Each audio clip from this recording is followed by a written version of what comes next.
You get a magic set, you go from there and you read books and you see magic shows and you kind of just build, you know, this big pile of material and you learn all these things, and from that you can even create your own magic, and that's what I do sometimes, is create new effects I haven't been in before.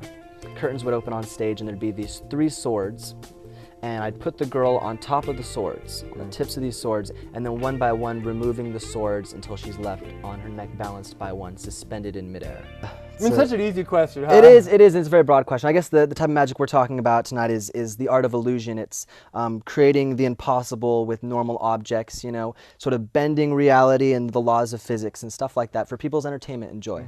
The gigs are always so different. You know, I've done gigs at restaurants and stuff. I've done gigs at places where the people don't speak English. I did a show for like a Vietnamese audience because I was doing a fundraiser for them. I was part of their thing for charity, and I had a translator there. And I'm doing this bit, and she's, you know, she's translating and all that, and right, and that's good because a lot of my stuff is you know, talking to understand the tricks. And I look over, and halfway through the act, she's gone, and so I'm still doing my show, and I'm like, well, where'd she go? Does anyone know what, you know, what's going on here? But the applause kept coming, so you know, I think it was okay. But it's really fun to do that for people. If you practice in front of a mirror all the time, which is good for a while, and you get into an audience, you get used to there being a mirror, then you're just kind of like, So who are your practice victims? The family. The family, the relatives, the friends. They're all like, don't bring Mark out. Oh my God. The first show I ever did for a large audience, and this was in middle school.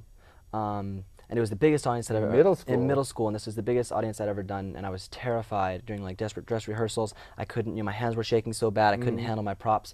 But the curtain opens, and there I am, and you know, you crammed the whole middle school in there because it's mandatory. And that was the best show because, you know, it's kind of like you felt like a rock star being in this huge stadium with all these people, and you're doing magic, and a lot of people hadn't, you know, they're seeing magic for the first time, and to be able to share that with people and, you know, get the feedback and response is really something that's really cool. I think in every performance, you know, you're always, like, things kind of go a different way. You always mess up a little bit, but the great part is you can, you know, improv and kind of cover for it, and that's part of being a magician. One of the times I think I messed up was, one of my more important performances was at the World Magic Seminar in Las Vegas, which is a seminar they hold every year for magicians, and there was this teen competition, and they would take the best teen magicians from around the world and put them in this show.